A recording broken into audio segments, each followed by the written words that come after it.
Father in heaven, Lord, we thank you for your many blessings on us, Lord. You've blessed us with health and strength, sound minds. You've blessed us with a Savior, redemption, Lord, that we can come to know you and your ways, and we can know the truth because you are truth, Lord.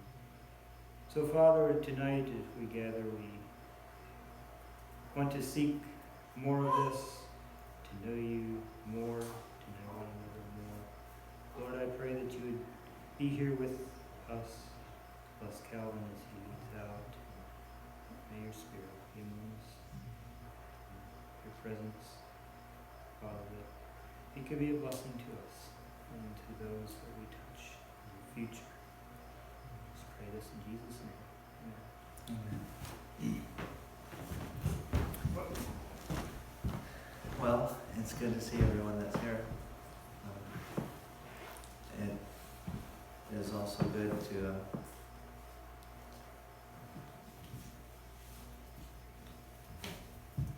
it was a blessing to for the ones of you that responded and committed to what I shared last time.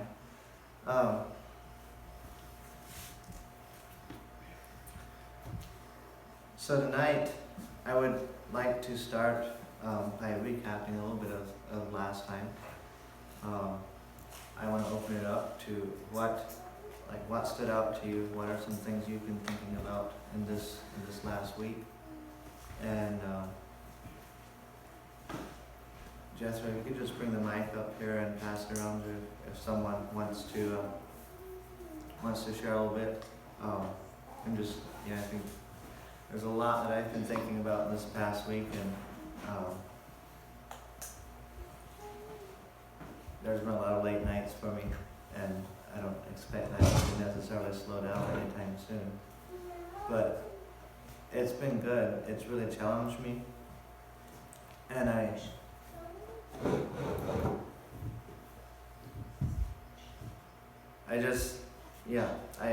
also, part of the reason that I would like to open up to share is I want to know what you understood from last time and how it came across, and I want to possibly address some of the misunderstandings that may have come as I listened to myself speak and also listened to what you the questions that you had. So feel free, anyone, if someone has something to share, questions you had or things that weren't clear, or something you've been thinking about this last week.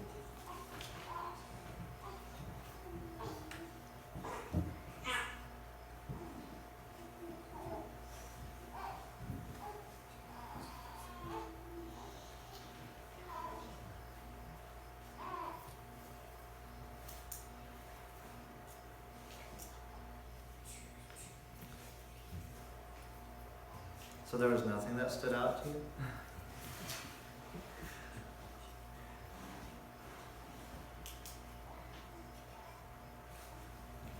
Oh, one person thought about something.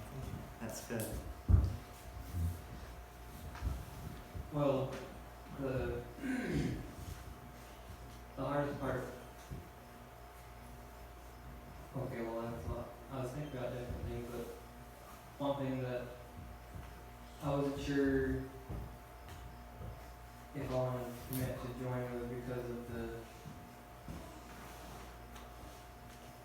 the scheduling and timing, because I believe family time is also important, and I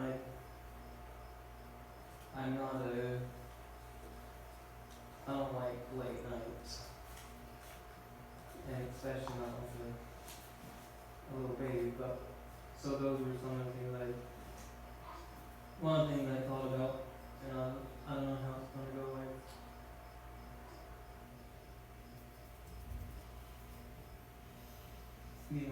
I want to be together in this thing, but I thought kind of how it is, maybe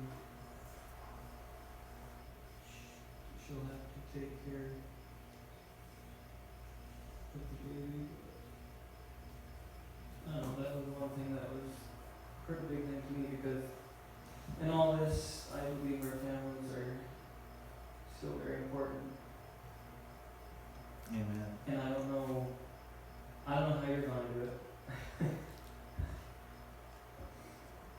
your baby comes, I think there's going to be a big change. I think you might be in for a shock. I don't know what to do then. We might get a big break then, huh?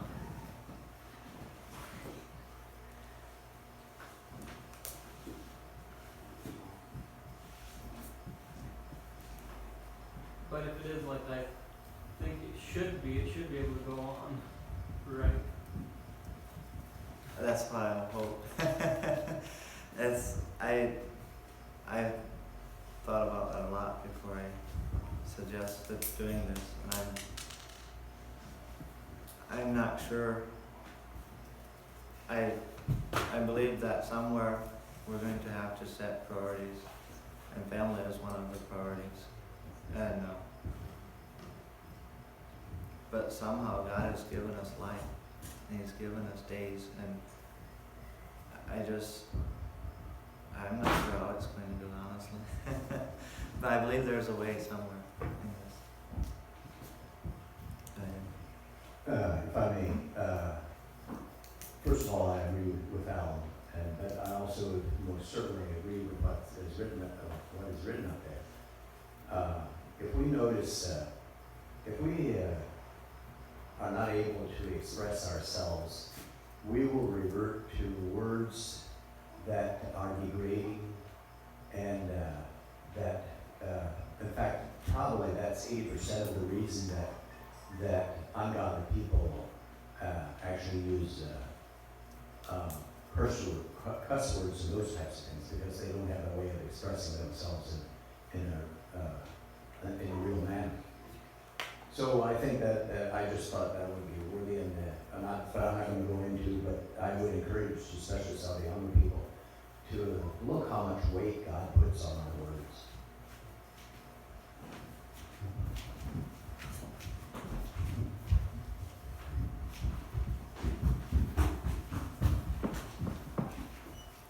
So, do any of you remember some of the things we covered last time? Like as in, what are the requirements for joining? Do you still remember that? Humility was the first one, and being secure in Christ, knowing where to take our frustrations or struggles. Forgiving.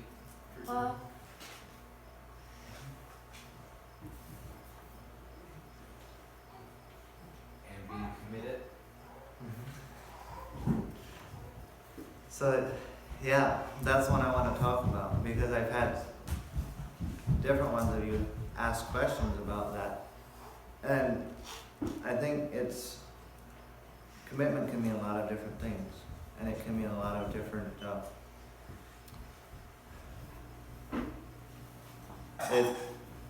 but I want to come over this again, because what I'm looking for is not a commitment as in a dedication. I'm looking for a commitment to working things out, like to not leave in bitterness, to not leave in I would highly encourage you, if you do leave for reasons other than simply God's taking you elsewhere, be open to your classmates, or I haven't come up with a fitting word for us. I do not like the word class, I don't like the word classmates. But be open to the ones around you and ask them what they think. Are you leaving because of bitterness or something that happened, or are you leaving because of reasons that come from godly sources? Like, are you running away, or are you actually taking just simply going somewhere where God wants you to go? So that's just some encouragement I have for that. Again, it's not necessarily the dedication. I mean, I think dedication in itself is a given. if we're gonna do this, there's no point in doing it if we don't already have dedication. But let me go on.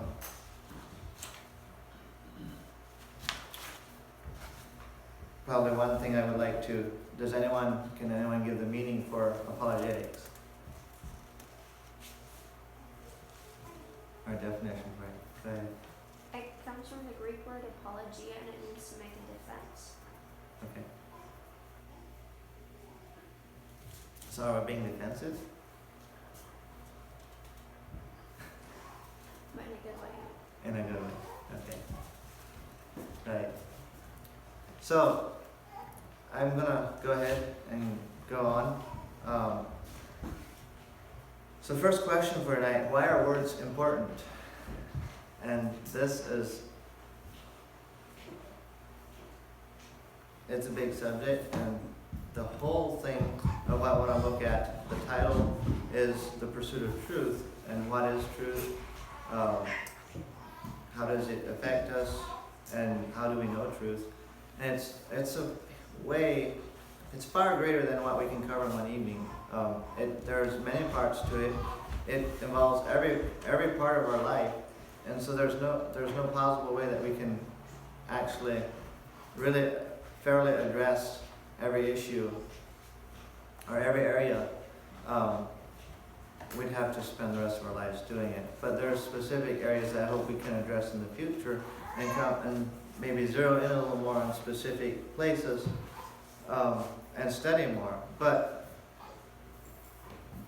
bear with me if tonight, what I'm trying to do is to give an overall picture and to give an overall view rather than a specific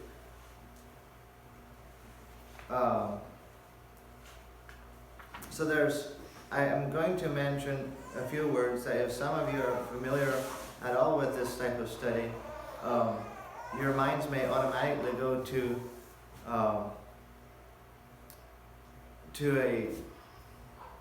all the isms in life. You've got existentialism, you've got atheism, there's so many isms, and what I'm doing tonight, when I talk about the word existential, I'm not talking about existentialism. It's not in itself. That is a completely different study. That is not what we're talking about. I'm going to, so to speak, butcher these words a little bit so that we can, for the sake of time, so that we can grasp an overall view. So back to the question, why are words important? And as you notice, I'm already struggling to express myself. So why are words important? This is a big question for me. Or this is a very important question for me.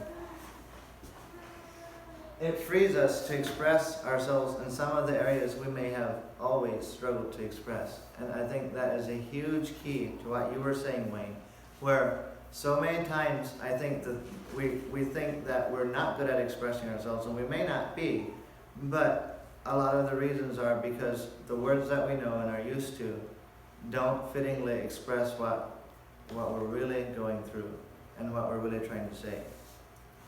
And so words are very important for us to be able to clearly communicate. Proverbs 18 verse 21 says, "Death and life are in the power of the tongue, and they that love it shall eat the fruit thereof." So, I know this verse sometimes gets taken out of context, but look at the power of the tongue. Death and life are in the power of the tongue. And if we speak things in a way that is damaging and is, well, just for instance, curse words. Think of all the words. Have you ever watched a parent in society, hopefully this is just in society, but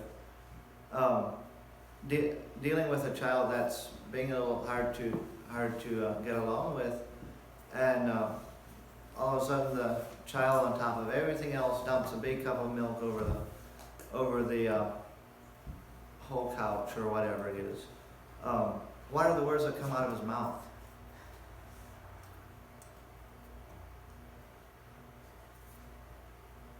Do we see the importance of having words to express in a meaningful way what is actually going on, rather than coming out and speaking things that are not true and therefore are not life? Another thought to consider, the Bible says it is through the foolishness of preaching that God chose to bring salvation. Doesn't that put a lot of weight on words? Think of the importance of that. Without words, how would we come to the knowledge of salvation?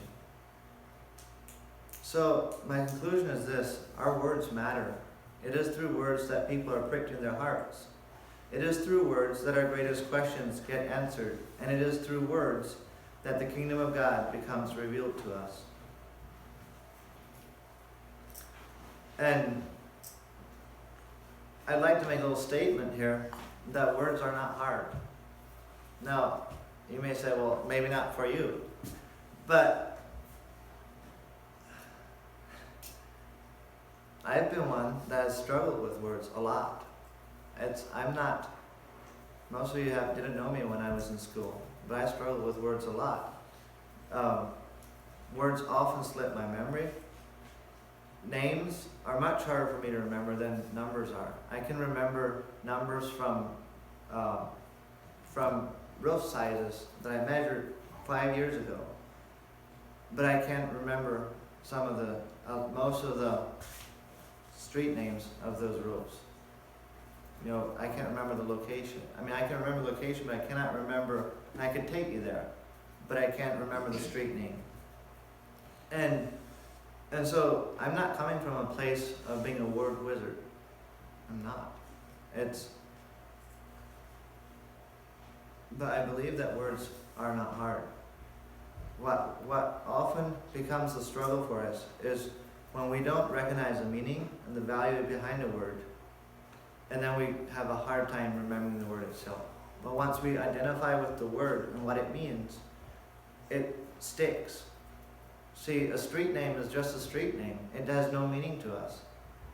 But what if there's a different word that finally expresses this thing that you've been trying to say for the last 15 years and have not been able to express, and there's a word, you find out there's a word for that what you've been trying to express. Don't you think that word's going to stick? Just an example, another example of why words are not hard is, I'm just going to choose one of these. The first one is parameter. So you may or may not have known what a parameter is. But if you don't know, this might be a little harder word. You think, well, why does he have to use a hard word?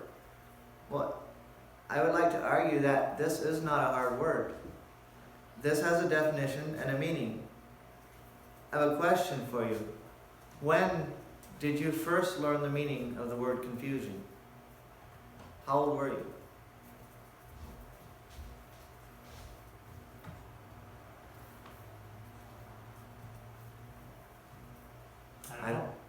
I didn't think you would. I don't know either. I have no idea how old I was when I learned the word confusion. To me, I've always known it. Look up, if you write it out, see how many syllables it has, how many letters it has, and the twist to it. It sounds different than anything else that we use in our English language. You don't ever get confused with a different word. It's distinct. And yet, we don't even know when we learned it. We've always known it. So if parameter would have been used in our everyday language since we were 2 years old, we would know what it would mean. It wouldn't be hard for us. And so my argument is this, that our problem is not that words are hard. Our problem is to connect with new words and understand how to use them.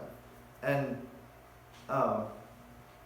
And so I hope that somehow through this we can be encouraged, we can find the courage to look at new words and embrace them, and embrace the meaning behind them and how they help us to express what we're trying to say.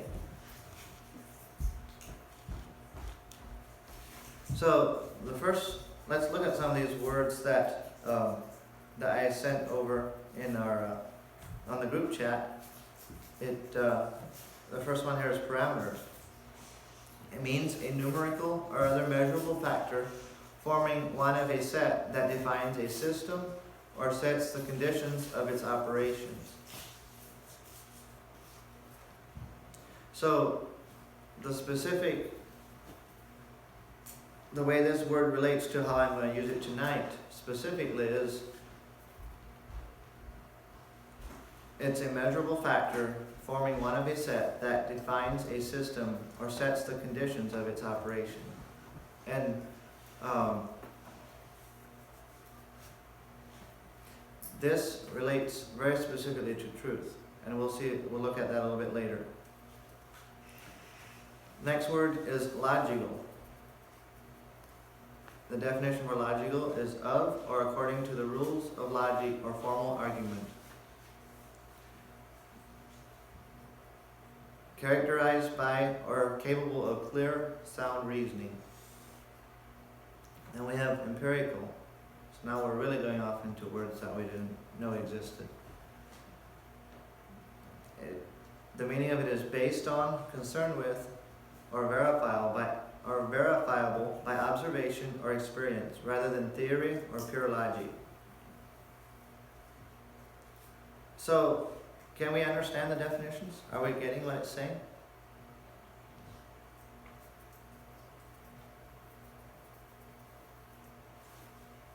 Let's go to the last one yet, and then we'll have a discussion. So existential, concerned with existence, especially human existence, as viewed in the theories of existentialism, affirming or implying the existence of a thing. So,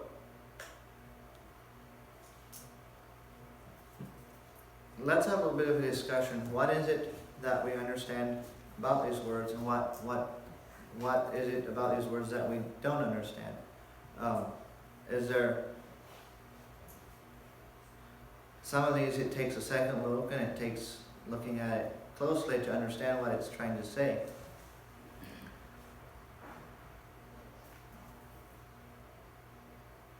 But at least for me, it seems to break it down far more. If we look at the definition, you can actually start to grasp what it's saying.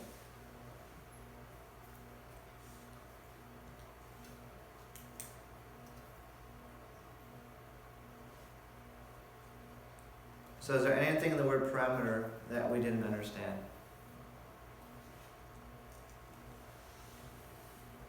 There's another word, perimeter, right? There is. That sets borders, right? That's right. That's and right. that is the one I didn't know this one existed. But I like to on words like try to get the root word and try to figure out where it comes from. And it helps sometimes. Other words, some words are that totally doesn't work. But it I has guess that's that word all right. meter It's in not it, hiding probably anything. measuring something. The I and the E should be changed. After the I R am. should be an I. Is it two eyes or one? That should just be the E. E, it's also a meter because it's measuring something. That one should be an I. There we go. That looks better. Period. Okay, This this is is- a little different explanation for parameter. In statistical analysis of numerical characteristics that tell us something about the whole. Okay. Can you repeat that?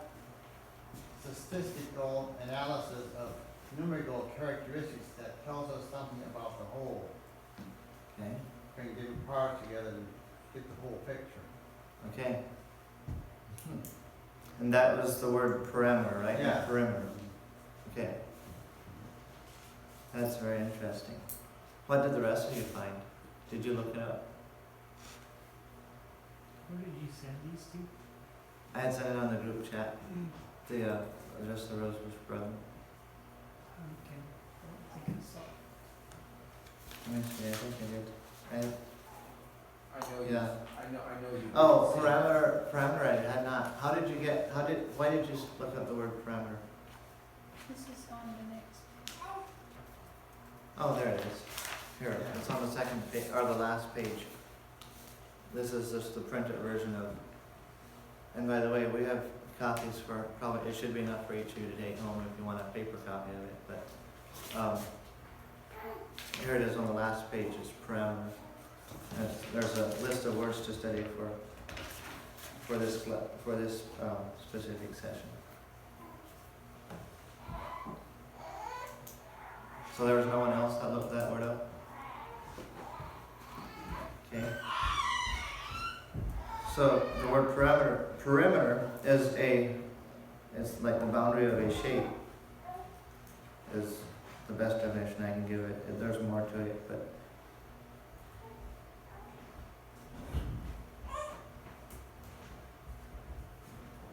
so it's like that, like a rectangle has four lines for its perimeter.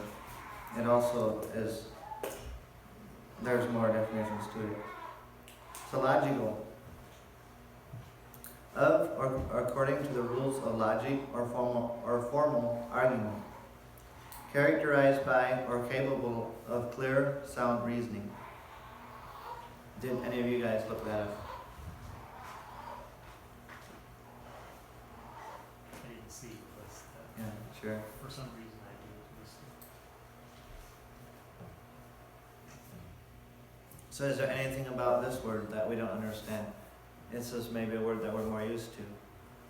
But I wanted to give the definition so that sometimes we use a word and we maybe never saw a definition of it, and so we don't. So it's good to come back and to see what it actually meant. Yes, go ahead. I have the science which investigates the principles governing correct or reliable evidence of inference. I didn't know what inference was. It's to deprive by proof of evidence.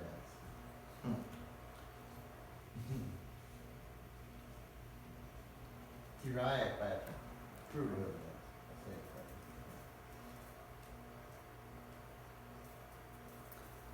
So there you're more looking into the laws of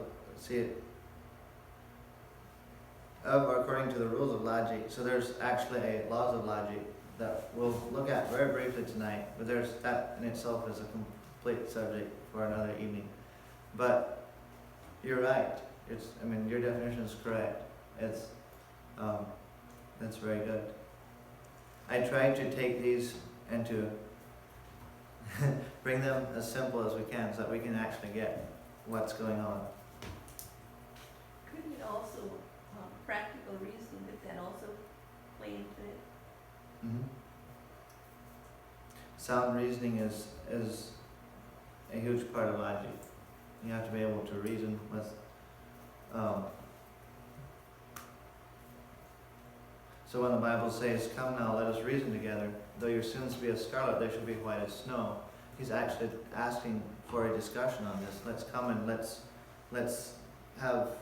bring up this versus this and see how our sins can become as white as snow.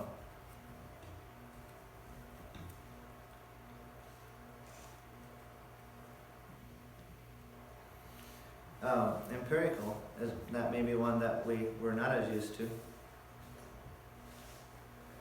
Based on, concerned with, or verifiable by observation or experience rather than theory or pure logic. Did I pronounce it right? Did I say empirical or did I say empirical? I meant to say empirical. So this is basically saying that by that if something's empirical, you can observe it. We talked about this, or we came across this, if you've been along in the creation series that we've been doing. He talks a lot about things that we can verify through observation, and how that works, and how what is the term that he uses for things that are in the past? We can't go back 3,000 years ago and look at what happened, but we can examine the evidence. So empirical would also include, there's a term he used and I forget what it is. Does anyone remember? It would also include our, so for something to be empirical, it doesn't necessarily mean it's happening now, but it does need to be observable in the past through the correct means. Did you, where does it come from? Where does that word derive from, or does it stand alone? I don't know for sure. Because I can't make any sense of it, but Yeah, I mean, that is one that I looked up sure. recently. Yeah. What did you find? Well, that, basically what it says. And these are like simple Yeah, but it's definitions that just you by know, Googling the word, this is what it means. This is a current Google definition. We'll put it that way. I have a question on Go that, ahead. if I may. So what I wanna know is that word empirical, does that, go back to it. Is that, if somebody is like that, is that a good thing or a bad thing?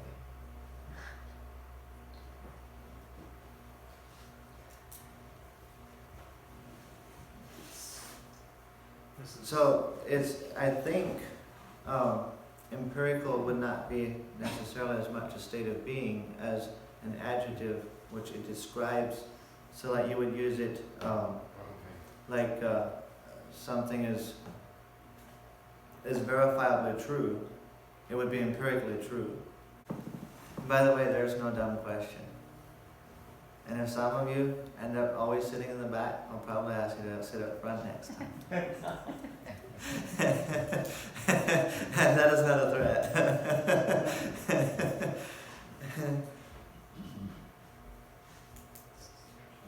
So what about existential? Is there anything in that we don't understand? What did you find?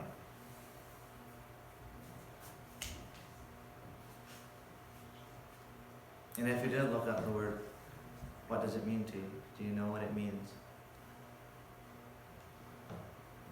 I looked up the word existentialism recently, but it means a focus on the individual, I think. So, again, and that's fine.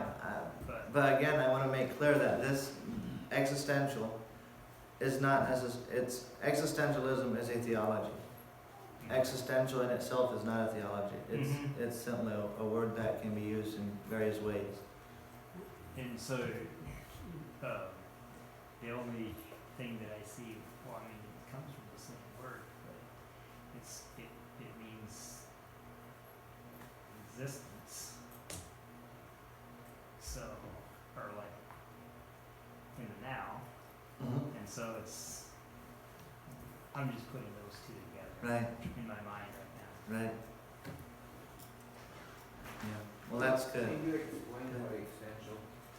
Existential? Yeah, existential. What does that word mean? Not existential, but existentialism. Existentialism. I think Delisa would have a better definition for it than I do. That is another one of those things that it's a whole evening in itself, probably times 5. If we're really gonna get to the bottom of it. But it is actually something I think would be worth our time sometime, because there's a lot of it in this world. It's a lot of what we end up dealing with. But go ahead if you don't. I mean, I think you have a more ready answer than. So existentialism is a branch of philosophy that deals with people asking the question about essence, like your soul and your existence, and kind of how those two fit together and how they come together and when they do. So that type of thing. And there seems to be different forms of it, maybe, or different usages of the word existentialism, because there's also Ravi uses it, and probably doing the same thing I'm doing tonight. He butchers it probably for the sake of the audience, but at the same time he uses it in a different way than that. But I would still say, like, I think there's different branches in it, but yeah, yours in particular, I think is your definition in particular, I think is what would take a while to get to the bottom of it. Go ahead. What is existential? Like, is that a very, like a description word, or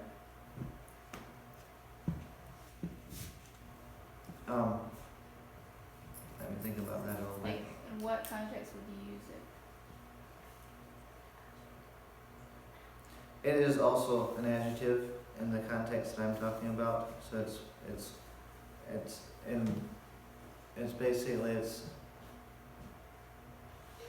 so if we talk about existential relevance, remember we talked about relevance last time, and what it is, it's something that's relating to whoever you're addressing or the situation or whatever. So relevance, existential relevance is existing.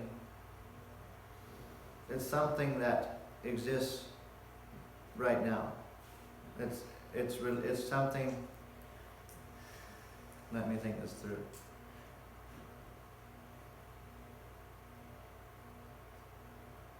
If you switch it back, if you switch those two, it's relating to something that's existing right now. So it's a way of saying that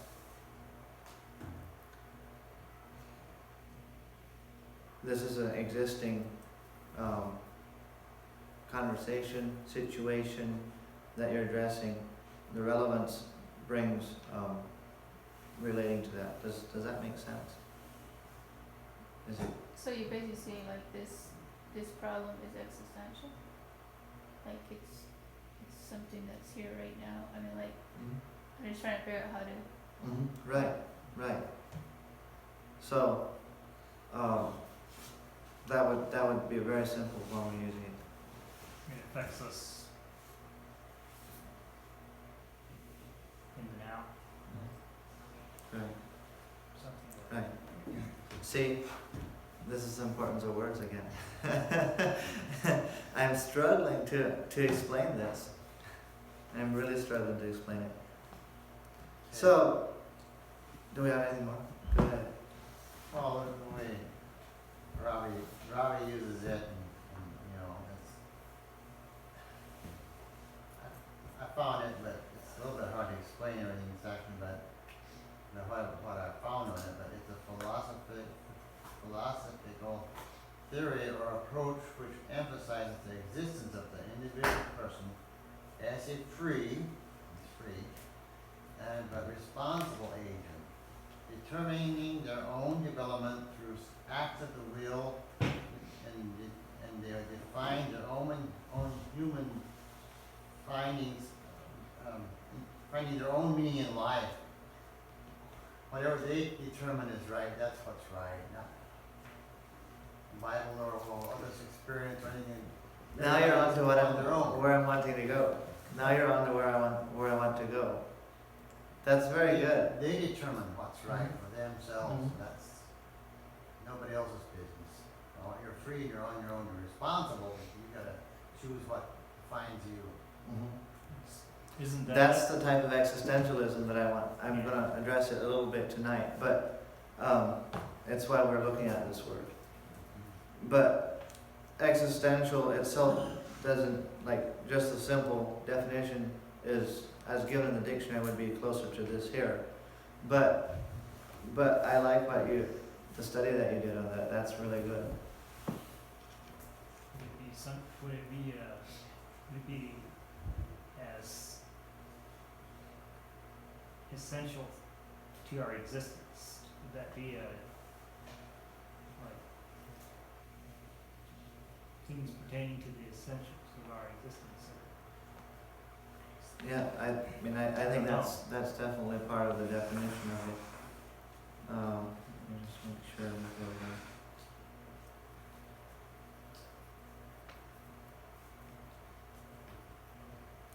Okay, anything more?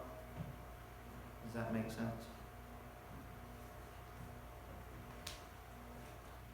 You still have some question marks on your face. I don't know. I guess some of the words are hard to digest to me. Did you get them previously? Did you get I those did. previously? Okay. I actually looked at them just briefly Sure.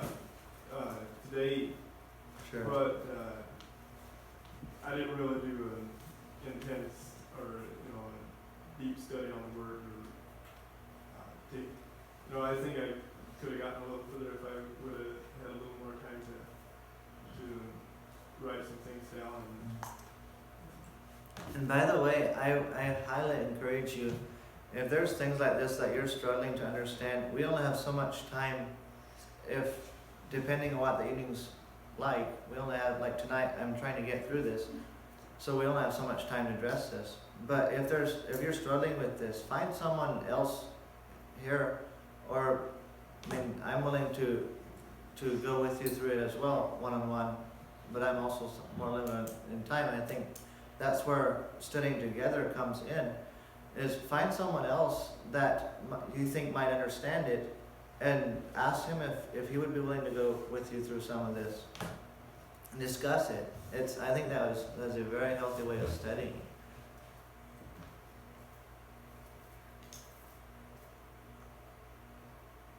So that brings us to our key verse for tonight. It's found in John 8, verse 31. So Jesus said to the Jews who had believed in him, "If you abide in my word, you are truly my disciples, and you will know the truth, and the truth will set you free." So we have to include verse 31 if we're going to read verse 32. We can't just say you will know the truth and the truth will set you free. There is a condition. So what does it mean to know truth? What is he saying? Is he simply saying that we are going to know that it's true that it was sunny today? Or it's true that adultery is sin? Or is he saying that we'll actually... How deep does the word know go for us?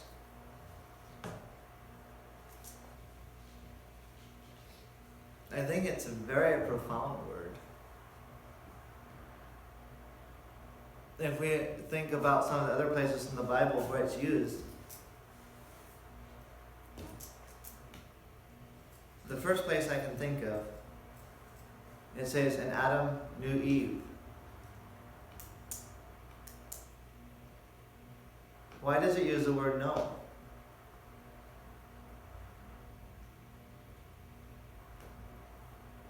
Was it just trying to make the language a little obscure, so we don't really, so it's not too explicit? Or is there a reason behind it?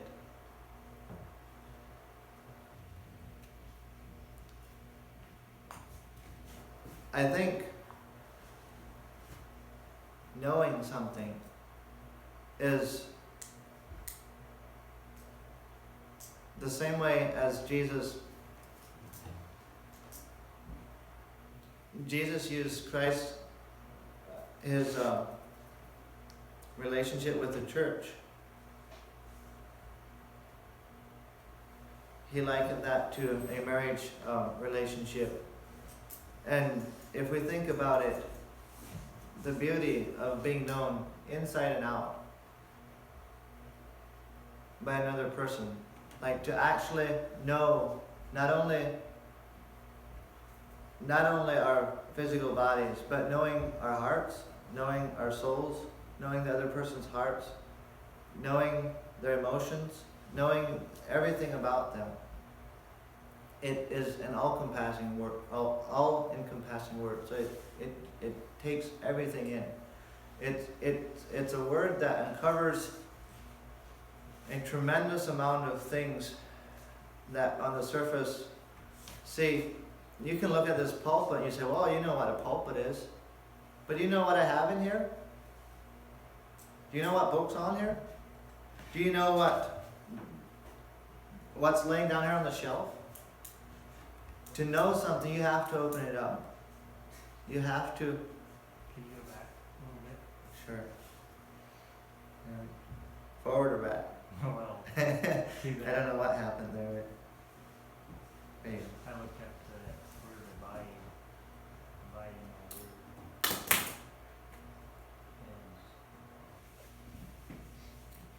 And to me, that would help me understand it a little bit. Because if you ask someone to abide with you, you know, you're coming in and basically stay with, staying in His Word. You know it. You've come to know it. So abiding is more than 10 minutes. Yes, I guess it's staying or. Sure. And so, go ahead.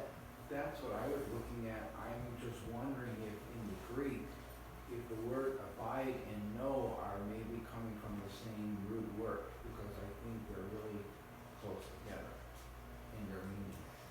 It could very well be. I don't know. I don't know. Yeah. I But, mean, just for example, we have a few people in here that work with Dave. They know him because they've been around him on a day-to-day basis in a much different way than I know him as the friendly Santa Claus type guy. yeah, right, But that's how you know right, is when you're, right. Yeah. But it goes even deeper, the word know, and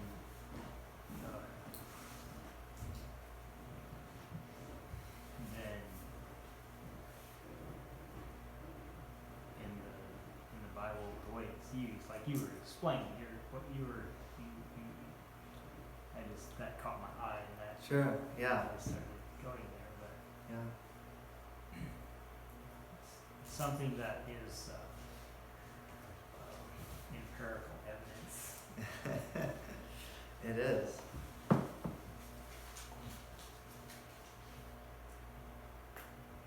So that brings us to the question, why is this not a Bible study?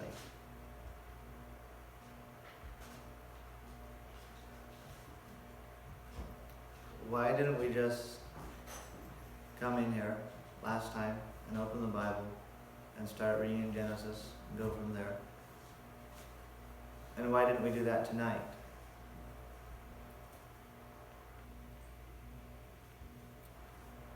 So if knowing truth comes from abiding in His Word, why are we studying the meaning of truth instead of His Word?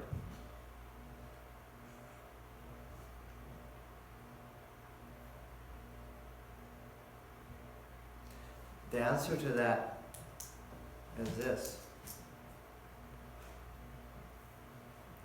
For me anyway. We have not yet, as a group, established that His Word is true.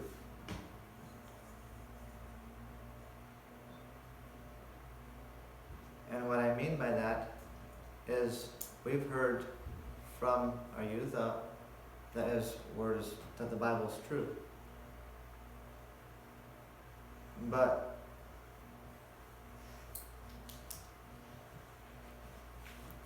I also heard from my youth that to better serve God, I should wear a hat. So just because we heard something from our youth doesn't necessarily make it true. So how will we know if the Bible's why should we take John 8:31 and 32 if we have not yet asked the question, was Jesus true?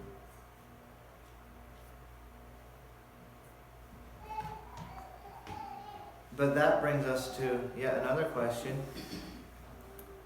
Dare we challenge his word? Is God big enough?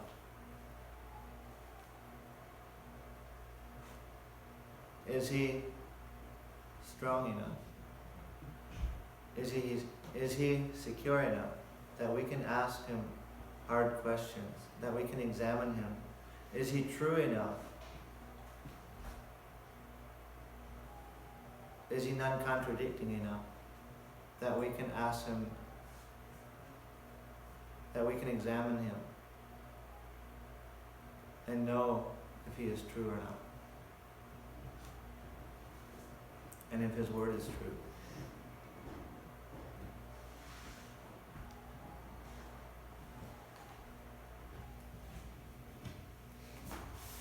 I believe he is. If I didn't believe that, I wouldn't be standing here.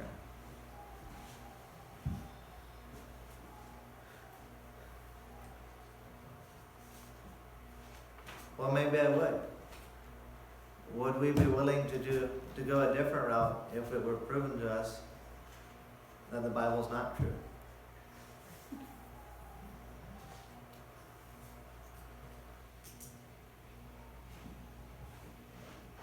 Are we lovers of the truth?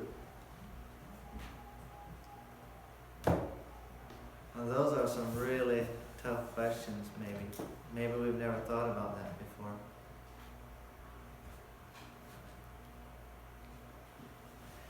But I think they're good questions because they have to do with every part of our life.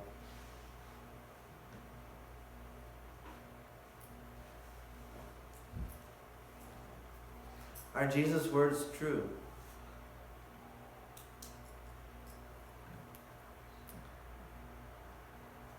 Acts 17, verse 11.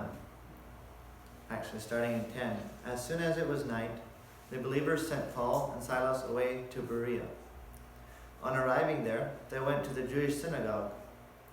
Now the Berean Jews were of more noble character than those in Thessalonica, for they received the message with great eagerness and examined the scriptures every day to see if what Paul said was true. So see here, the problem, their reason to see if what Paul said was true or not was not because they were loath to accept what he was saying. They actually received the message, first of all, with great eagerness. But even with the eagerness, they still checked it out to see if it was true or not. That is how we should be. We must receive it with eagerness. This is not, when we ask these questions, it is not because, most certainly, if we have bitterness in our hearts towards God, I believe we can ask those questions and come into knowing the lovingness of our Creator. It will take us there if we're honest. But that is not where we have to go to. We don't have to become bitter to ask those questions. We can take the word with eagerness and ask those questions in an eager manner so that we can know if it's true or not. That is why I want to come to the next section, which is the parameters of truth. Because I want to give us a base to where we can actually examine the Bible. And there's resources available that I hope we have some time to go into later, to spend some time with, that are much greater than what we can go into tonight. But even those resources, we have to use the parameters of truth to examine them, to see if what they're saying about the Bible is true or not, and if it stands firm, then we can actually know for sure, not because our dad or our grandpa said that the Bible is true, but because the Bible is actually a book that stands with the claims that it makes.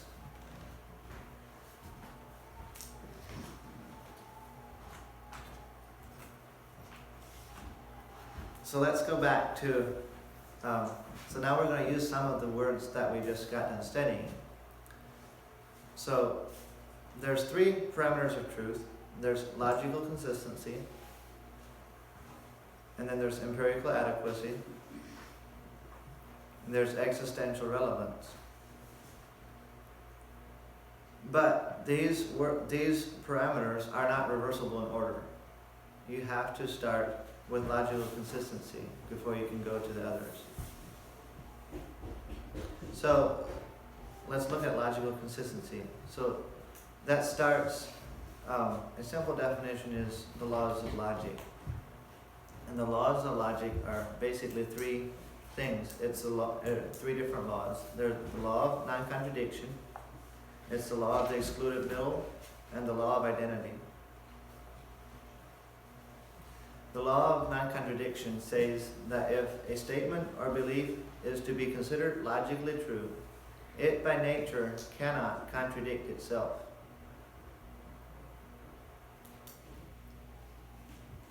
Now,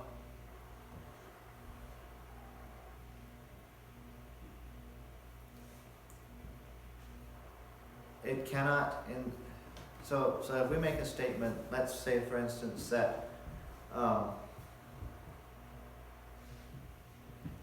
you can make the statement that Barack Obama is the current president of the United States. You can also make the statement that Barack Obama is not the current president of the United States. Those contradict each other. But if you use them at a different time, they may actually be true at that point, because it has to be at the same time, in the same,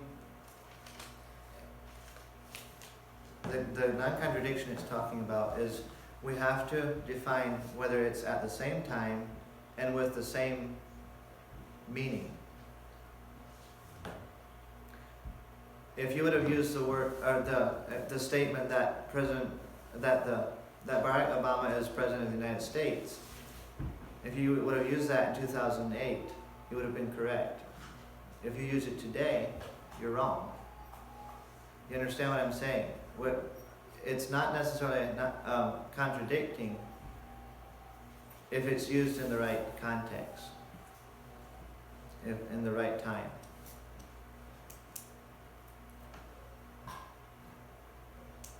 I'm going to go through this very briefly, and if you want to ask questions, that's fine. But this is a huge topic. If you really want to get into it, this is another evening.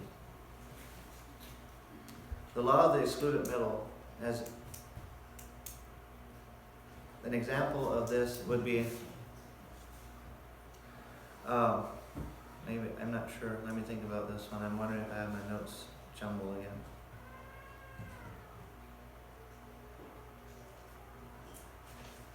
Okay, so yeah, I believe this is a great example. So Barack Obama is the current president of the United States. So what it means by saying that excluded middle, it's excluded means that you can't have a middle. It's saying, so either the statement is true or else it's false. You cannot have some gray area where, well, you know,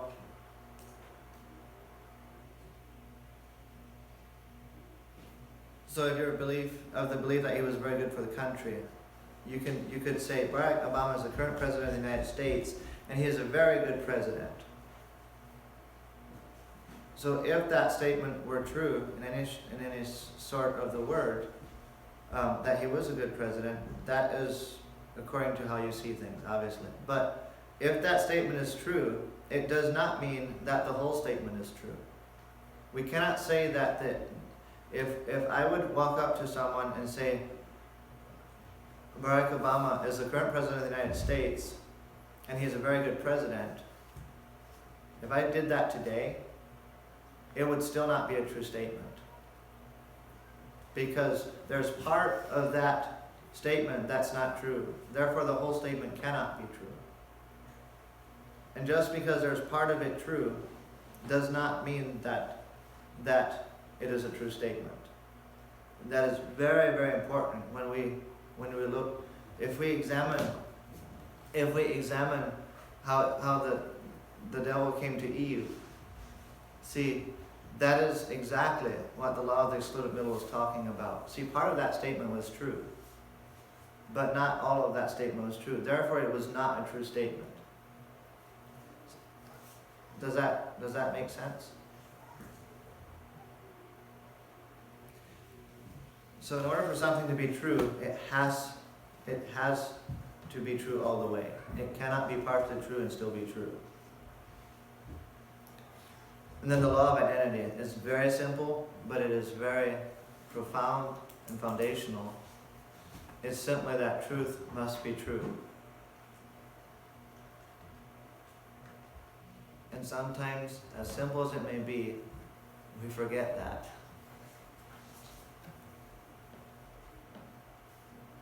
So we have the law of non-contradiction, the law of the excluded middle, the law of identity. So this is the first step of examining if something is true or not. This is the first parameter of truth. It has to pass these to be able to be logically consistent. So empirical adequacy. This is basically saying that there has to be enough. So adequacy is saying it's adequate and it has enough empirical evidence to be that it's adequate. So truth must be verifiable by observation. It can pass the logical consistency, but if you've never, an example of this would be God. So you can make an argument that there's a creation, so there's a creation, there must be a creator. But that is just a theoretical statement until you actually experience God. See, what if we could never ever experience God? He wouldn't have written a book for us. He wouldn't have come to us in any form. We never, all the prayers we ever prayed were never answered. Any touch of God that we might have had in any way, shape, or form never existed. If that would be God, God would only be a myth that we have come to a conclusion to explain something that we don't understand. In order for something to be true, you have to be able to observe it.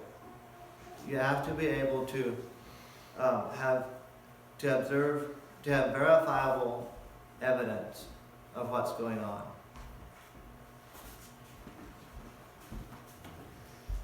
Existential relevance. So, thank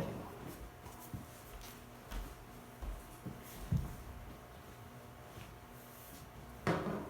This one may be a little bit easier for us to understand than empirical adequacy, because it's closer to words that we may use. Existential relevance is simply saying that it must meaningfully relate to the existing circumstance you are addressing. So, a very simple example is if you would ask me today, what is the meaning of life? And my answer would be to you, it's a beautiful day today. We had such a good day to work. We got so much done. It would have been true, what I said. My answer would have been true. but it had nothing to do with the question that was asked. And so it had no value at all in the conversation. So even if we pass the first two, if we are to bring truth to someone else in a manner that they are able to receive it, it has to be relevant to them, to what they're going through, to the questions they're asking, and to the needs that they have. Otherwise, we are simply rattling through facts, and it has no meaning and no value.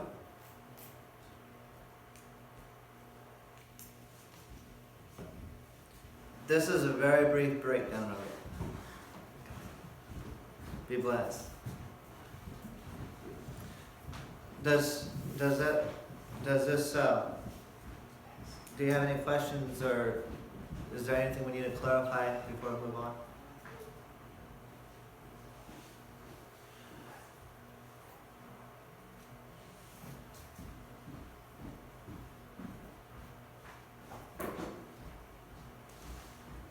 It's making more sense in this part. It is making more sense? Good.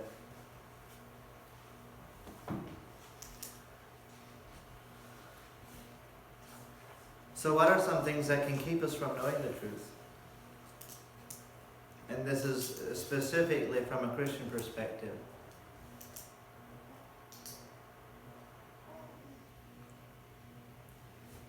There would be many more, but I'm going to name a few, and if you think of more, feel free to share.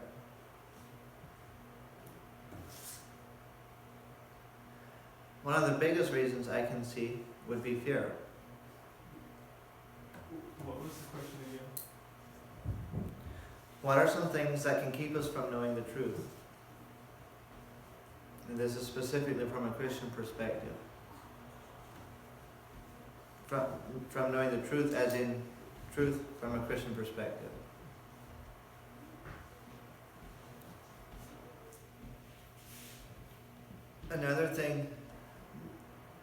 Another really big thing is insecurity.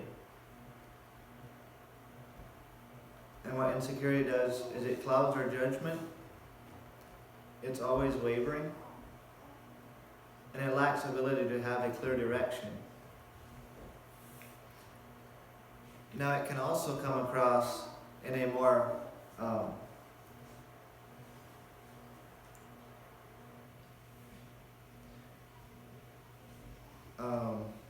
outwardly overbearing manner as well as another. It's another way that insecurity can come through, and that is also a way that will hinder us. If I were to stand up here and to just plow into this thing because I'm insecure, I couldn't hear you. If you bring something up, I couldn't hear you because I have a facade to try to cover up my own insecurity. And there's no way I could listen and hear if you add something to what I'm sharing. Lack of understanding. So sometimes we just simply don't understand, and we'll obviously, if we don't understand, we won't be able to know it either. We have to be able to understand, and that is probably some of our bigger challenges in these meetings, are to be able to understand, and to actually be secure enough to ask questions if we don't understand, because it's okay to ask questions. It's okay to stop and discuss something, and there isn't a stupid question. It doesn't affect who we are when we ask questions. And I just want to say how much I appreciated the questions that you asked Noah on Sunday, and specifically the way that they were asked. Because I believe the way that you ask something is almost as important, if not as important, as what you ask. Another big thing for not knowing truth is the wrong interpretation of the word or of information. So basically what I'm trying to say here is, if truth builds upon truth, and if we have one spot in there where we interpret it wrong, everything from there on out that we've built upon that one spot is going to be shaky. And that is why it's so important to keep examining, to keep studying. It's why I believe it's so important to, if we're going to share with other people what truth is, then we must keep examining ourselves all the time, because if there's one block in there that is solved, what we're teaching them is going to crumble at some point. I just remembered here, I don't think I closed this correctly, the prior section. So, remember why we brought this up? The parameters of truth? The purpose for the parameters of truth in capping that is because at some point I would like for us to actually as a group sit down and discuss and to examine the Bible and to examine the evidence that we have for the Bible and for the story of Jesus and his resurrection, and to see if it is actually, if these things are true. Because if we have that settled in our hearts, it will compel us forward like nothing else will. When we know that something is true, we have no problem standing and telling someone what we know. It's when we're not sure, we struggle. It becomes a hotbed for insecurity if we don't know if something is true. Does that make sense? That is why I addressed the parameters of truth. And that is why this is not a Bible study at this point. Because first we must know how to examine something, and then we have to examine the Bible. And then once the Bible is established, then we can start studying the Bible.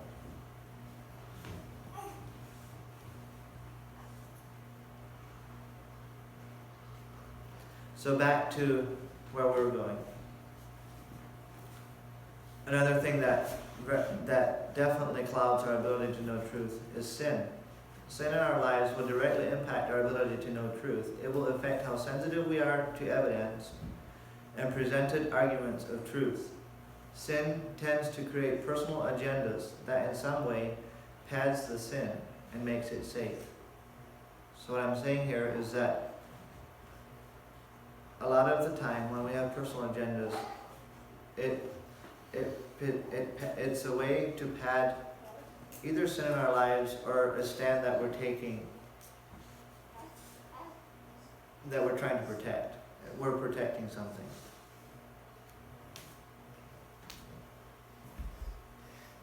It's not always sin.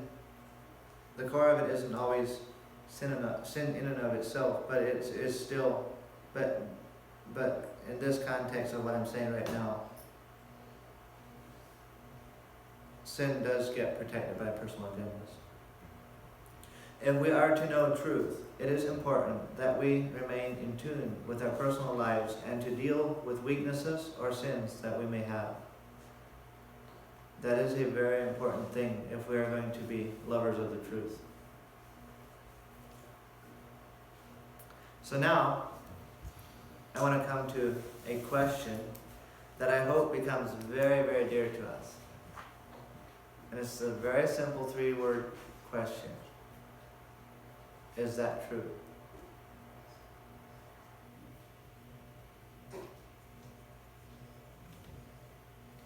there is skepticism that is very healthy, and there's skepticism that is very unhealthy. And I'm hoping that as we go through these meetings, as we study together, and we come up, as we study and we maybe bring something that we found, that this question will become a part of every time we come together. If someone makes a statement, just to ask, is that true? What we're asking by this is not saying, we're not saying you're lying. What we're asking is, show me how this is true. Let's examine this. Let's see if this is true or not.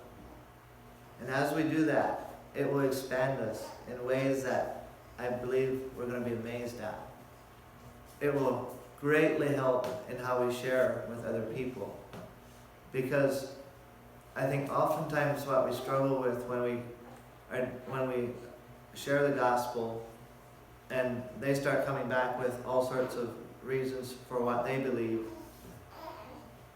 what if a simple question would change the direction of the conversation? What if they would have to have a burden of proof for what they're sharing? Without that, it's you against them. Without examining who is speaking the truth, which argument when held up to the light comes out as true, nothing will be established.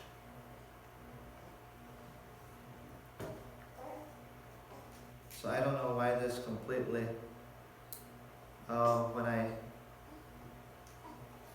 when I enlarged the text, it completely rearranged everything. That's too bad. Well, we'll take the arrangement. So, the first word is a healthy skepticism. The next word is an unhealthy one. And then we come to a healthy one, and then an unhealthy one again. So that's the sequence. Healthy skepticism will be humble. There will be humility, and there will be a confidence in asking that comes from humility. Unhealthy skepticism will often be cynical or bitter or overbearing. Healthy skepticism will be loving. Unhealthy skepticism will often be belligerent. Healthy skepticism listens. A question is asked, is that true? And then you listen. And you hear and you consider. Unhealthy skepticism either asks the question and then shuts down himself, or asks the question to shut down the other person.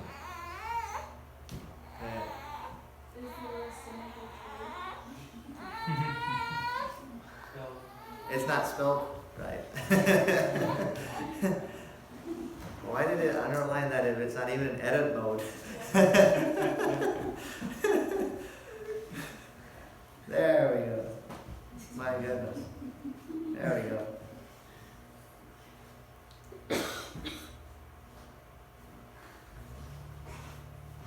Okay.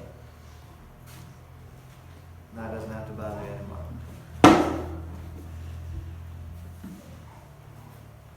Healthy skepticism has follow-up questions.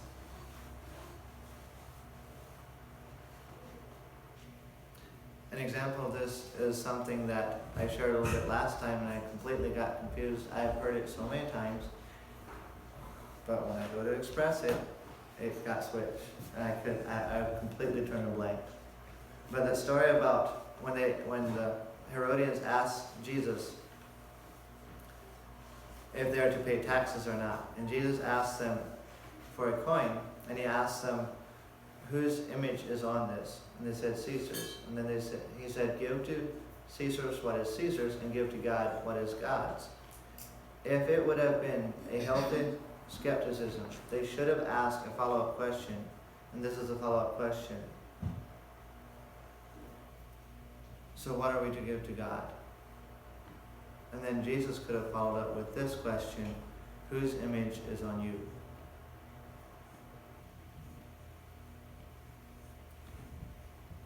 So as a healthy skepticism has follow-up questions, unhealthy skepticism often asks questions with gloating.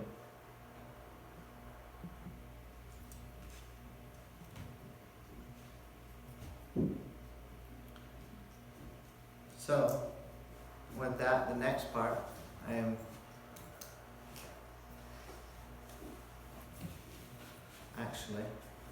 believe, well, I'm still struggling with some of this. Somehow it dropped some of my notes. I'm not sure why it dropped it. I have a little video clip to give an example of this. So, how am I supposed to believe in the truth, the validity of Jesus in the Bible when we have no writings from Jesus himself? So what I would say to you is, why should you trust it? I'd say because it's proven itself trustworthy. There's a healthy skepticism in your question, and I appreciate it. I think it's the right way to look at things. Why should I trust it? The question you have to ask yourself, and I have to ask myself, I'm not singling you out, I think everybody in this room has to ask. You can ask the question two ways. Why should I trust the Bible? Or, why should I trust the Bible? There's questions with the exact same wording, but I think different views on it. There's a skeptic who is somebody who believes something, who won't believe something until there's enough evidence. It's just natural. And then there's a cynic who doesn't believe even when there is. And I would suggest to you, take that skeptical view and look at the evidence, and I think it'll actually answer your question of why. Thank you so much for your question. Can you understand someone that talks that fast? That's Abdul Murray. He is an incredibly fast speaker. Did you understand what he's saying? The last part of it, I was still trying to. So replay it. So maybe it would. How am I supposed to believe in the truth, the validity of Jesus in the Bible when we have no writings from Jesus himself? So what I would say to you is, why should you trust it? I think because it's proven itself trustworthy. There's a healthy skepticism in your question, and I appreciate it. I think it's the right way to look at things. Why should I trust it? The question you have to ask yourself, and I have to ask myself, I'm not singling you out, I think everybody in this room has to ask. You can ask the question two ways. Why should I trust the Bible? Or, why should I trust the Bible? There's a question with the exact same wording, but I think different views on it. There's a skeptic who is somebody who believes something, who won't believe something until there's enough evidence, which is natural. Then there's a cynic who doesn't believe even when there is. And I would suggest to you, take that skeptical view and look at the evidence, and I think it'll actually answer your question of why. Thank you so much for your question. Still couldn't catch everything. Still couldn't catch everything. So what he's saying, It's not clear enough. if I would have had more time to edit it, I could have slowed it down for you, could have Just, understood it. give me a little brief on what it's really saying. So what he's saying is, so his response was that the reason why he should trust it is because it has proven itself trustworthy. You can examine it, you can examine the evidence, and it is trustworthy. But then he commented, the part I wanted to get to was, he commented on how he asked the question. He said there's a healthy skepticism in his question. You can ask you can ask the question, why should I trust it? And that's in a healthy way. But if you ask, why should I trust it? There's a cynicalness in it that will keep you from hearing any evidence. The one, on the one hand, will actually allow you to absorb truth. The other will not take, all the evidence that you provide will not be taken. You understand what I'm saying? Then he told him, take that healthy skepticism and go search it out. Right. Right. And you'll find out it's true. Okay. See, I had written all that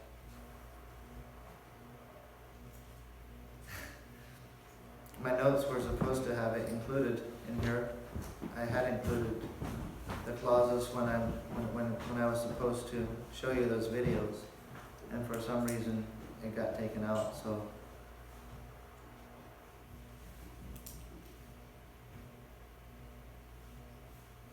I think I'm just going to play this one also in regards to what I just talked about, some of the things that keep us from knowing the truth. And it expounds more on the fear part of it. This here is Vince Vitale, which is also a colleague of Ravi Zacharias. And by the way, the other one was Abdul Murray, which was a Muslim that converted to Christianity. His story is similar to what Nabil Qureshi's story is, and he's also someone from Michigan. So it's interesting to know some of that. This is Vince Vitale. He was an atheist, and he studied the Bible to disprove it. He put BS in the places that he didn't like, and then if people asked him why he put it there, he said, "Oh, that's because it would make a good Bible study." It was not true. He would take things out and he would add things that he wanted to be added. But when he actually researched it, he found God because it was true, not because someone told him from his youth that he should just believe it. I think we live in a very difficult time in history to seek answers when it comes to the deepest questions of life. There are many reasons for that, but I think one of the reasons is because we've become fearful of truth. Wasn't that long ago that The Economist suggested we live in a post-truth society? Shortly after that, right at the end of 2016, Oxford English Dictionary made post-truth its word of the year. Why have we become afraid of truth? Well, I think in part it's because experience has taught us that seeking truth leads to disagreement. And the fear is that disagreement will start you on a trajectory that will eventually lead to devaluing the people that you disagree with, and then to intolerance, and then to extremism, and then to violence, and ultimately to terrorism. And if that's the trajectory of truth, if truth starts you down a path that ends in extremism, violence, and terrorism, then truth is an act of war. And an act of war leaves you with only two options. Either you fight or you flee. Either you fight for truth and become a terrorist in the making, or you flee from truth in the name of love. Truth or love. I think that's the cultural ultimatum that we are living in. Jesus refused to make that choice. Jesus refused to choose between truth and love. That's one of the things I love about him. That's one way to understand the central message of Christianity. In fact, Jesus' ultimate communication of truth was in and through his very act of sacrificially giving his life for others. In his death, he communicated the truth about who we are, a people in need of saving, and the truth about who he is, a God loving enough to save. Love and truth perfectly united in a perfect sacrifice. And so if you are a Christian here tonight, I think that raises a really challenging question. Who are you giving your life for in order to be able to share the truth with them? I think every Christian needs to be able to answer that question. Let me put it in even starker terms. If the only way for the person sitting next to you to come to know and embrace the truth was for you to die, would you give your life for them? Jesus came and sat down next to us, and the only way for us to be united to the truth was for him to die. And he accepted that cost. He thought it was worth it for you and for me.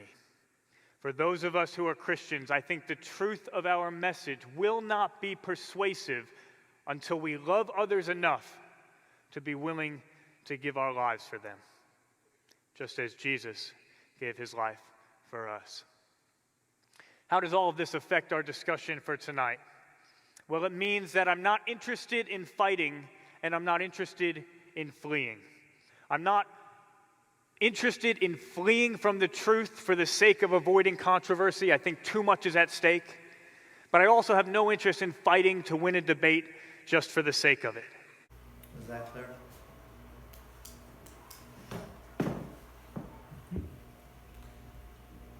I think that little clip there is incredibly profound.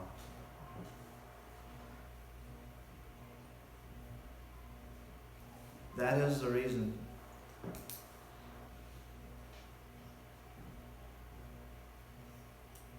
why I think there has to be a way where we can prioritize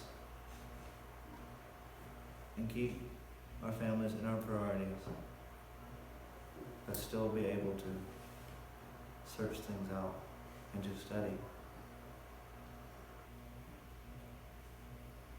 And that is the reason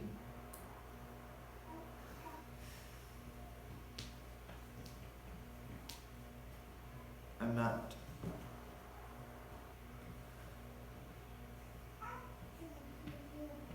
let me use apologize in the old word because I haven't gotten a new word to replace it yet. That is the reason why I'm not apologizing. Even if we have families.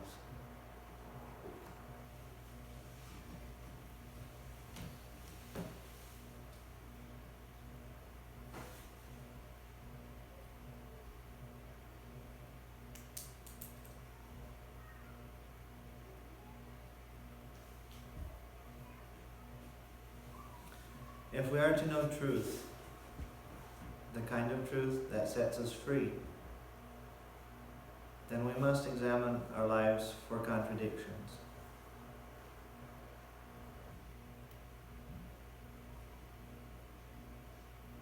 So again, we're referring back to the statement is making is referring back to the verse in John 8, verse 31 and 32. But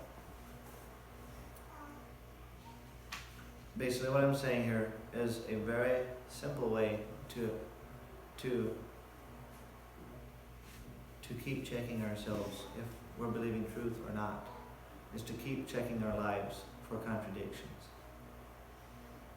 If we start making statements and saying we believe something, but then when a different circumstances arise, all of a sudden we say something different because that circumstance is different. And we all of a sudden use a different statement that contradicts what we first said. It should instantly raise a red flag. Now, if we remember the law of non-contradiction, there could be a different time frame and a different meaning or purpose behind the statement. That in itself doesn't necessarily mean that we're believing lies. But a red flag should go up for us to examine it. This is a very simple way for us to keep tab. And if we did this, it would rid us of a lot. It would bring us face to face with a lot of the things that we struggle with that have been brought in culturally all our lives. A contradiction in belief often appears as a cultural or personal clause that we have for certain specific circumstances. So, we may say that adultery, is sin. It's a terrible sin. Oh, it's a terrible sin. We preach it from the pulpits. But then if someone, and I want to say this very carefully, I did not think through this as an example. I am not. Truth must be spoken with love in order for it to be true. And I hope to hit that sometime later. But if we say that adultery is actually a death sin, then we cannot later make an excuse because we know that the man that is committing adultery was went through some terrible circumstance, and therefore for him it's not a death sin. Does that make sense? It's contradicting. We cannot stand here and say Sunday after Sunday that something's wrong, and then all of a sudden we have this clause where in this circumstance, oh, it's not wrong after all. And I think if we examine our lives, adultery may not be something we struggle with as much personally, but how many smaller things are that way, where we think we believe something, oh yes, we believe something, but all of a sudden there's this little clause that we put in, oh, what did it mean? And so the answer is not to just double down and be consistent. The answer is to examine our personal beliefs, what we believe, and see what the basis is. Do we have cause to believe what we do? For instance, we may say that young people need to listen and obey what older people say because they have more experience, and therefore we should believe them without questioning. Now, the key word to this example is without questioning. It is true that they do have more experience, and we should listen and we should consider them. That is not the point. The key word is without questioning. But every person that has believed this has somewhere in his belief a clause that if an older person differs enough in belief from what we ourselves believe, then we ought not to listen to him. We put that in there. And an example of that is all through my teenage years, I was told again and again and again that I was to listen. Just listen to your dad. Just listen to your dad. When I had questions, just listen to your dad. Until my dad chose to move to Rosebush, and all of a sudden they put that clause in, to where I no longer that all of a sudden their tune completely changed, and now the person that they told me to listen to was a minister or some other person in the church that they felt was would tell me closer to the same thing that they themselves wanted to say.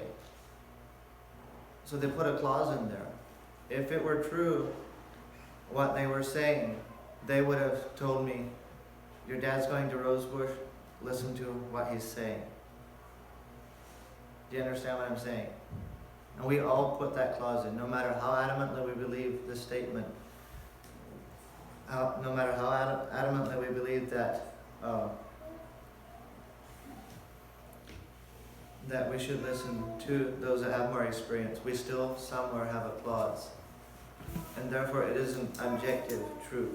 It doesn't mean it doesn't have value, but it's not objective truth.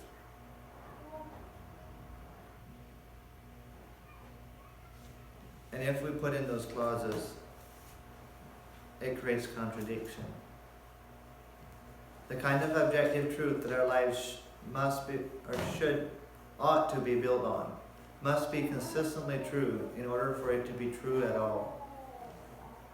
It cannot be changed by a clause. If it's going to be, if we are going to make a claim that is objective, then it cannot be changed by a clause.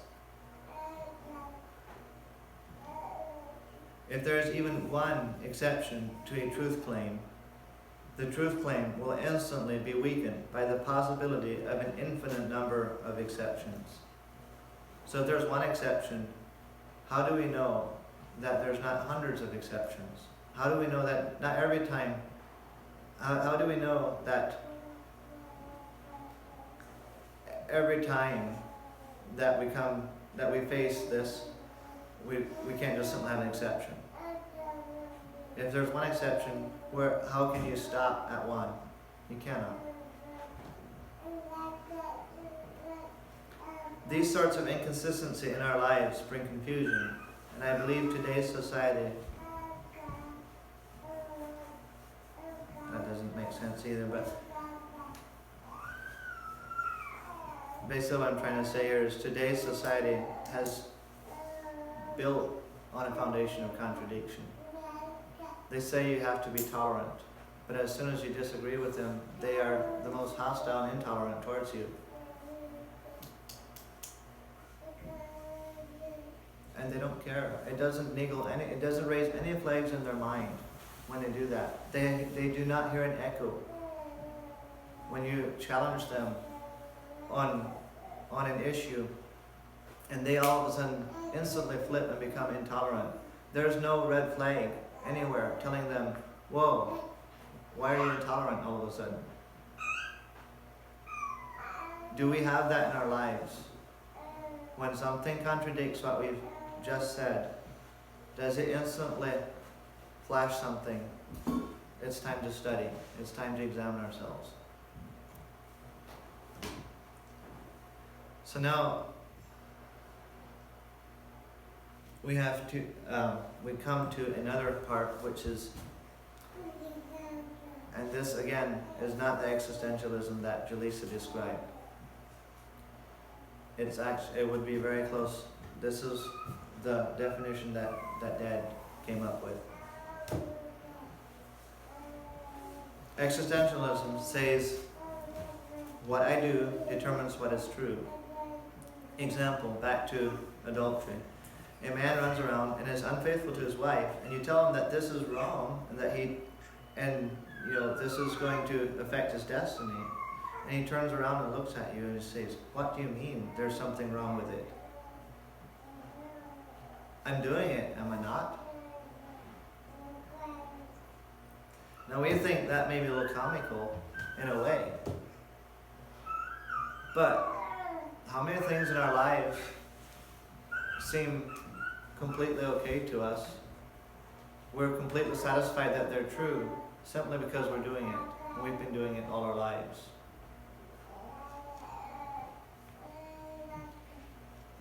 Have we ever been tempted to respond to a challenge in that way?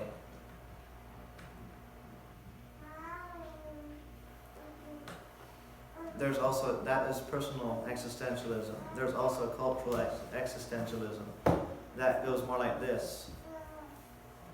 What do you mean it's not right? All the others are doing it. We've always done it that way. I think that comes a lot closer home to our churches. Just because the church says it's right or isn't right has no value at all in saying if it's true or not. Now, the church ought to be saying what is true. And we ought to be we ought to have a church that has sought out what is true, and that ought to be a place where we can trust that there's a good possibility that it is true. But the oughts do not take away from us examining. We still have to examine. We still cannot go by what is existing. Just because it has always existed in our realm for all these years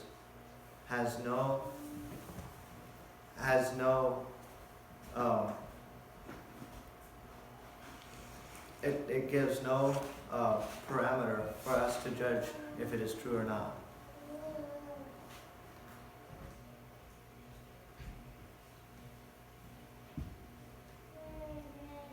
Rami calls this the salvation by survey syndrome, to where we look, where we ask the question, is this right or is it not?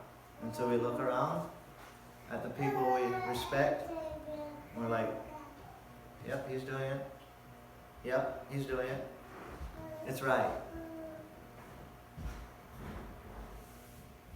On the judgment day, that will not suffice. That will not be a salvation that will get us through.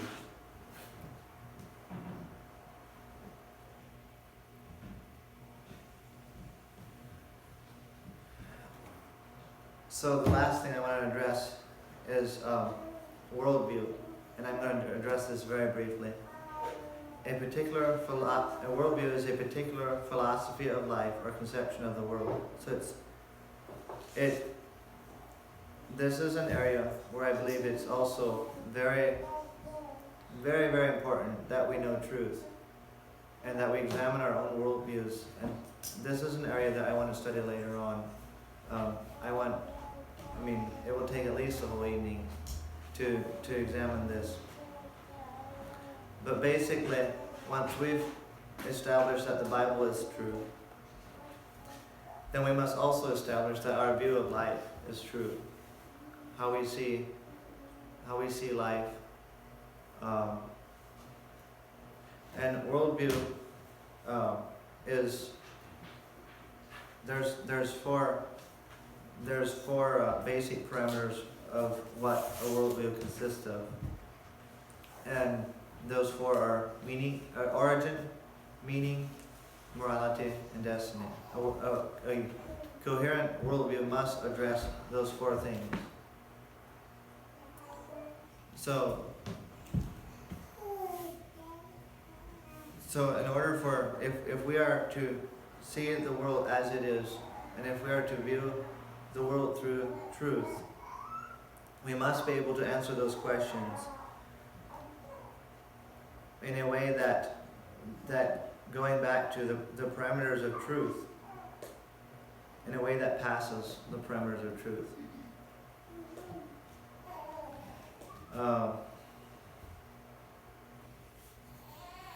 And there we come again to the law of the excluded middle.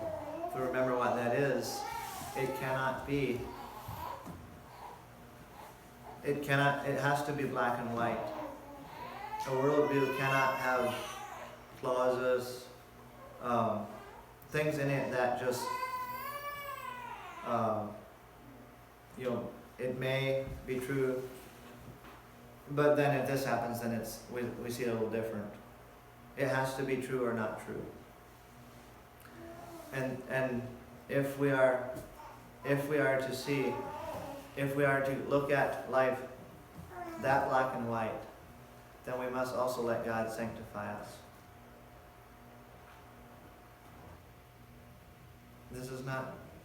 The black and white should not bring condemnation, but rather it should bring sanctification. That's all I have. I wasn't sure how long the question answers or the question discussion is going to be, so it's still a little fuller than I thought it might be. But that's good. I'm glad you spoke up and shared. So yeah, do you have any questions or discussion on this last part? Go ahead. Just something that I look forward to examining truth in. I totally believe the Bible is true. So I do, but still, there's things that I don't understand, or that I think it'll. We're how that verse says that the two verses you read in where was it? The one was in Proverbs. No, Matthew 8, I believe. Oh, Matthew 8, 31, 32, yeah. But anyway, I was listening to Derek Prince this week, and he just said that the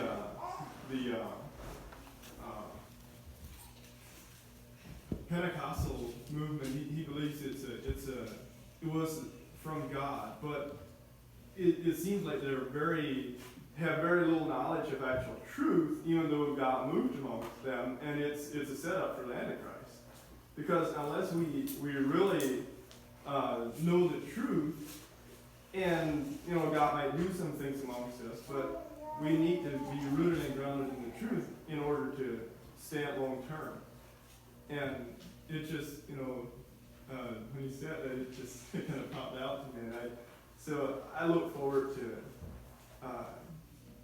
be deeper grounded in the truth as we continue. By the way, that is a very sobering thing to bring up, because I actually have a documentary at home. I had no idea it was about Pentecostals when I got it. I forgot what it was. I forget what the title is of it, but it's from where they started. I was completely amazed. The thing that they were most known for was calling out sin and dealing with sin when they began. And look at the Pentecostals today. It doesn't even closely resemble that. remotely resemble that. And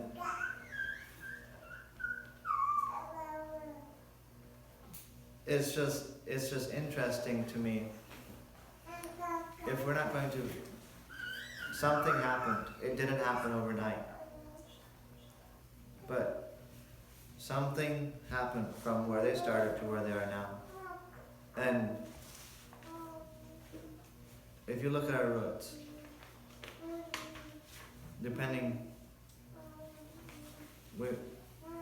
let's just go with the general Anabaptists. I think we would all love to be a part of the original Anabaptists. And I'm not being specific here as to Amish or Mennonite. I'm saying general Anabaptists.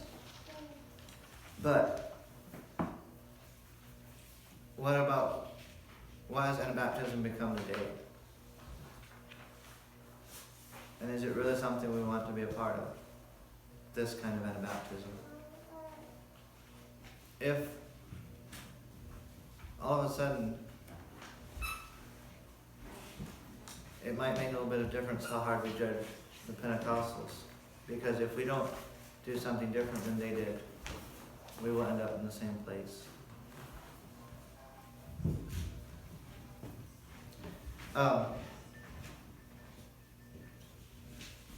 So, I want to honor family time, so I'm not going to go later. But one thing that I would like to have after every meeting is the option to stay and discuss things. But it's a free will thing.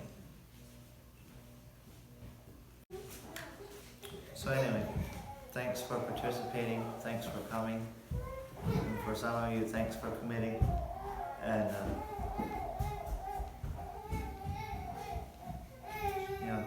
may God bless you.